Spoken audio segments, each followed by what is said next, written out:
Olá pessoal, mais um vídeo no canal. De onde vem a gravidade da Terra? É o núcleo da Terra que nos atrai? Essa força é magnética? Conheça as diferenças entre gravidade e magnetismo. Aprenda a somar grandezas vetoriais.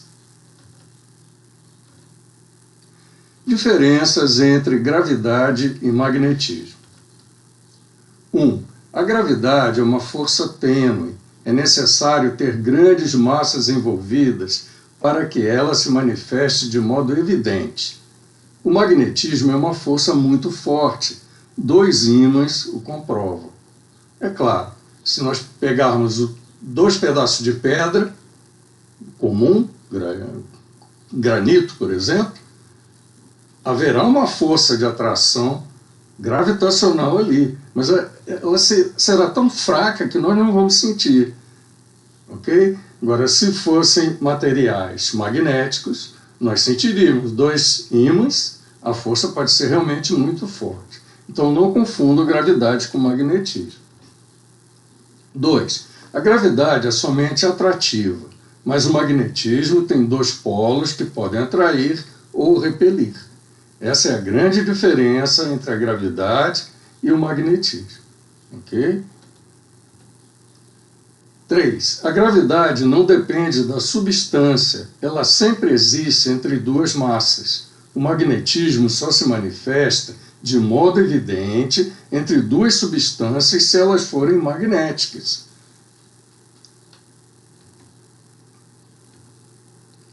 Tipos diferentes de grandezas físicas. Uma grandeza é escalar quando ela é representada somente por um valor numérico e uma unidade de medida. Exemplos: massa, energia, volume, tempo, etc. A adição dessas grandezas é obtida pela soma aritmética simples. Basta somar. Uma grandeza é vetorial quando, além do valor numérico e da unidade de medida, é preciso acrescentar uma direção em um sentido. Exemplos: força, velocidade, aceleração, campo elétrico, etc. A adição dessas grandezas não é obtida pela soma aritmética simples. Ela tem seu próprio modo de ser calculada. É o que veremos a seguir. Somando grandezas vetoriais. Imagine que nós tenhamos aqui um objeto qualquer, uma bola vermelha. E sobre ele está sendo aplicada uma força F1. Nós representamos assim a variável, né? F1 é o valor da força, a intensidade dela, e uma setinha em cima para dizer que a grandeza é vetorial. É claro que se eu estiver segurando esse objeto e não deixando aquela força atuar, ele vai ficar parado. Mas quando eu soltar esse objeto, é evidente que ele vai seguir o rumo daquela seta, porque esta é a única força que está sendo aplicada naquele objeto. Mas o que dizer quando nós temos mais de uma força aplicada ao objeto? Quando eu largar esse objeto, para onde ele vai? Com que velocidade? Com que aceleração? Ora, somar vetores não é somar números. É diferente, porque a direção e o sentido têm que ser levados em consideração. Então, existe um método simples, gráfico, que é o seguinte. Temos 2 vetores. Da extremidade do vetor F1, nós vamos traçar uma paralela ao vetor F2. Assim. E da extremidade do vetor F2, nós vamos traçar uma paralela ao vetor F1. Assim. A intersecção das 2 retas tracejadas dá a extremidade do vetor soma. Então, ele parte do objeto e vai até lá. Então, nós temos ali o vetor azul, ele corresponde à soma dos 2 vetores amarelos. Ele substitui o efeito dos 2 vetores amarelos. Ok? Então, é bem simples esse método. Vamos fazer mais uma vez aqui à direita. Temos um objeto, uma força F3 e uma força F4 estão atuando sobre ele. Quando eu soltar esse objeto, para onde ele vai? Ora, é bem simples, não é? Na extremidade de F3, traço uma paralela F4. Na extremidade de F4, traço uma paralela ao F3. Então, ali nós temos o vetor F3 mais F4. Evidentemente, ele está na bissetriz do ângulo formado pelas setas F3 e F4. As duas setas amarelas têm a mesma intensidade. Não são vetores iguais, porque as direções são diferentes, mas as intensidades são iguais. Então, uma puxa para lá, outra puxa para cá. O vetor azul formou aí a diagonal de um losango. Nós temos ali 4 lados iguais, né? Então é um losango, porque não é um quadrado, porque os ângulos não têm 90 graus. É esse caso do losango, que é um caso particular do paralelogramo, que nós vamos usar na determinação da gravidade da Terra. Vamos estender um pouco mais a ideia dos vetores e sua soma para um caso mais geral. Aqui está um objeto. O que acontece se nós tivermos muitas forças atuando sobre ele? Agora a nossa intuição falha, já fica difícil. Vamos fazer um esquema à direita, vamos transportar o objeto para cá e vamos usar esse esquema auxiliar para determinar qual é a soma daqueles vetores e depois transportar o vetor para lá. Ok? Então, vamos pegar o vetor F1 e transportar para o nosso gráfico aqui. Quando transportarmos o vetor F2, não vamos colocá-lo no objeto. Nós vamos colocá-lo na extremidade do F1, assim. Então, a extremidade do F1 é onde começa o F2. Agora vamos pegar o vetor F3 e colocá-lo adiante do vetor F2. E assim vamos continuando. Cada vetor que entra começa na extremidade do último que foi. Tá? Então agora nós temos o F4 e finalmente o F5. O vetor resultante, a soma desses vetores amarelos, é este vetor azul. Ele parte do objeto e vai até aquela extremidade livre. Agora nós vamos pegar esse vetor, transportar para lá. Pronto. Temos aqui o vetor R, que corresponde à soma de todos aqueles vetores F1, F2, F3, F4, F5. Perceberam? É bem fácil. Uma curiosidade é que a ordem dos vetores usada aqui no gráfico da direita não importa, a gente pode colocar qualquer ordem. Olhem só que interessante. Vamos colocar aqui primeiro o F3, agora o F2, o F4, o F5 e o F1. Olhem aqui, o mesmo vetor resultante. A ordem não importa. Mais uma vez, olhem só. Vamos começar com F2, F1, F5, F3, F4. Olhem aqui o vetor resultante. É sempre o mesmo. Interessante, não é? Essa parte que eu coloquei, pensando naquelas pessoas que nunca viram isso na escola e também naquelas que nunca veriam. Então aqui deixei uma explicação sobre vetores, que é muito simples, não custa a gente adquirir esse conhecimento, não é? Então vamos ao que interessa, vamos à Terra. A gravidade da Terra. Vamos colocar aqui a Terra, com o centro dela. Aqui não importa onde estão os polos, o Equador, nada disso importa. Aqui nos interessa apenas imaginar uma Terra esférica com uma densidade uniforme, a mesma densidade em todo o corpo interior dela. Tá? É uma simplificação que vai nos ajudar a entender o que é o peso da pessoa, o peso de um objeto. Tá? Então vamos lá. Vamos dividir a Terra por uma reta aqui, vertical na figura, e vamos pensar no seguinte. Nós podemos dividir a Terra numa quantidade imensa de pequenos cubos de 1 centímetro de lado, por exemplo. Então a Terra tem uma quantidade imensa de centímetros cúbicos. Nós vamos trabalhar com cada cubinho desse e com o simétrico dele em relação a essa reta vertical da figura.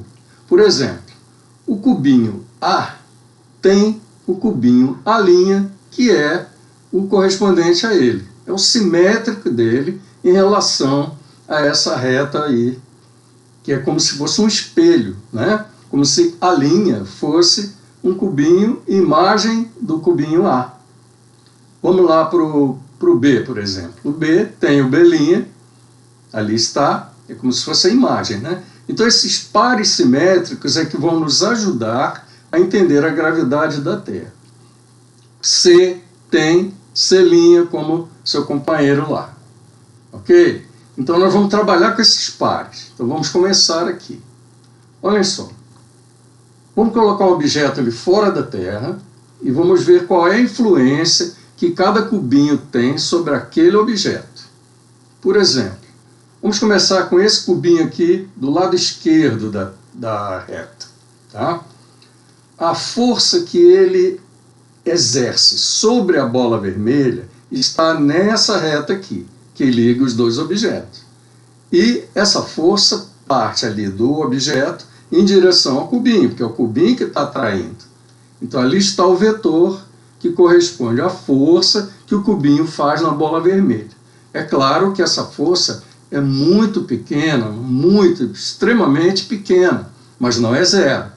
Tá? Aqui é lógico que eu usei uma escala muito grande para que a gente possa ver o vetor. Esse cubinho tem o cubinho simétrico dele aqui do outro lado. A ação que esse outro cubinho exerce sobre a bola vermelha está nesta reta e é aquela ali, ó, aquela força causada por esse outro objeto aqui. Muito bem. Agora o que é que nós vamos fazer? Vamos estudar qual é o efeito conjunto dos dois cubinhos simétricos. Nós vamos somar aqueles dois vetores. Nós já sabemos fazer. É aquele caso do losango, né? Nós temos ali uma paralela numa extremidade, ou paralela na outra extremidade. A intersecção mostra a extremidade do vetor soma, que é esse vetor azul aqui. O vetor azul substitui os dois vetores amarelos. Então a influência que esses dois cubinhos causam lá naquela bola vermelha está representada por esse vetor azul. E ele aponta para o centro da Terra. Olha que interessante, ele não aponta nem para um cubinho, nem para o outro cubinho. Ele aponta para o centro da Terra, mas não é o centro da Terra que está causando o vetor azul. Quem está causando o vetor azul é o efeito conjunto dos dois cubinhos que nós consideramos. Viram que coisa interessante? Olhem só, mais um exemplo, a mesma coisa, né? Outro cubinho aqui, a reta é essa, a força é essa. Maior porque o cubinho está mais próximo da bola vermelha. Pegando o cubinho simétrico daquele lá, nós temos essa reta de atuação e essa força aqui. Tá? Então agora nós temos que somar essas duas forças. Regra das extremidades, passas paralelas, e nós temos aqui o vetor resultante. Ele substitui aqueles dois anteriores. Então aí está, um vetor que aponta para o centro da Terra, mas ele não é causado pelo centro da Terra. Ele é causado pelo efeito conjunto desses dois outros cubinhos que nós consideramos. Agora, olha que coisa interessantíssima, impressionante. Vamos imaginar que, de repente, o interior da Terra desaparecesse. Aquela massa sumiu, ficou um oco no interior da Terra.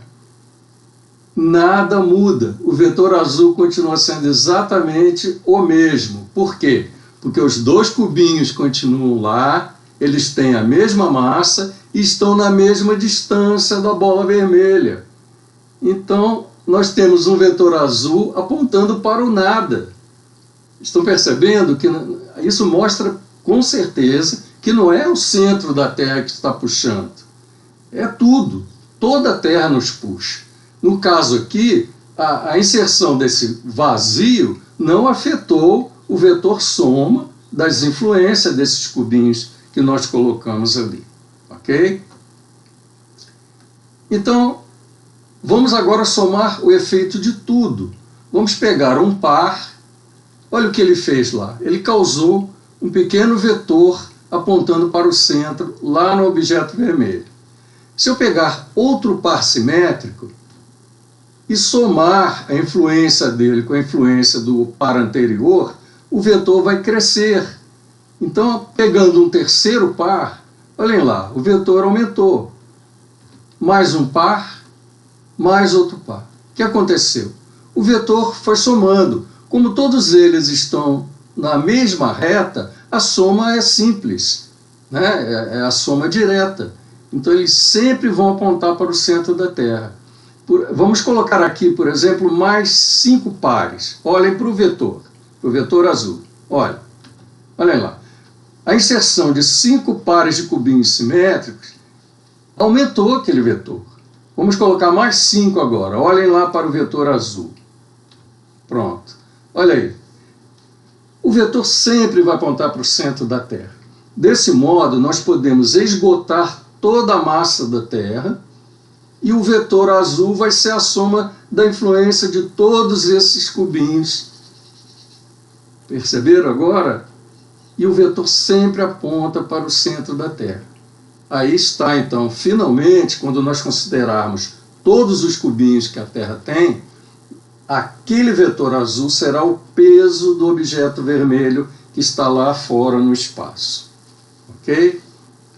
Então vamos encerrar aqui com algumas dicas.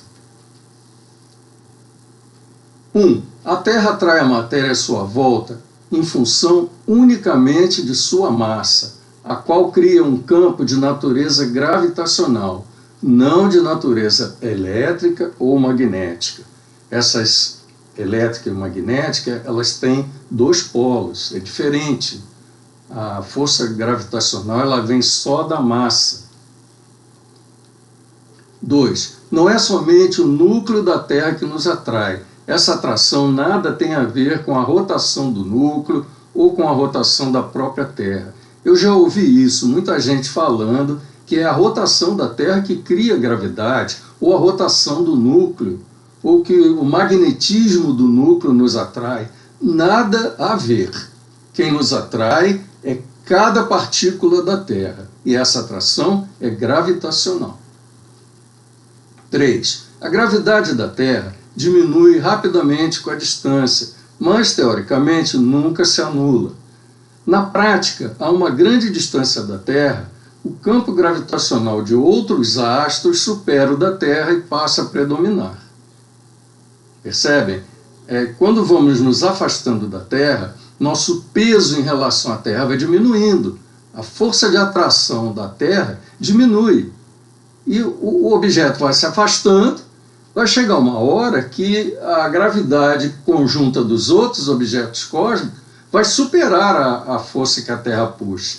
Então ela passa a não contar muito, você praticamente desconsidera a gravidade da Terra. Mas perto da Terra, quem manda é ela. 4. Embora vejamos os astronautas flutuando dentro da Estação Espacial Internacional, eles ainda estão imersos no forte campo gravitacional da Terra. Ocorre ali um caso de queda livre, onde os astronautas e a estação participam do mesmo movimento. É o mesmo caso do elevador, né? O elevador cai, as pessoas dentro do elevador experimentam ausência de peso. Ok? Então, o astronauta tem uma órbita e a estação que está em volta do astronauta tem a mesma órbita. Então, se os dois têm o mesmo movimento, um não percebe o movimento do outro. É como uma pessoa dentro de um automóvel, correndo muito numa estrada, né?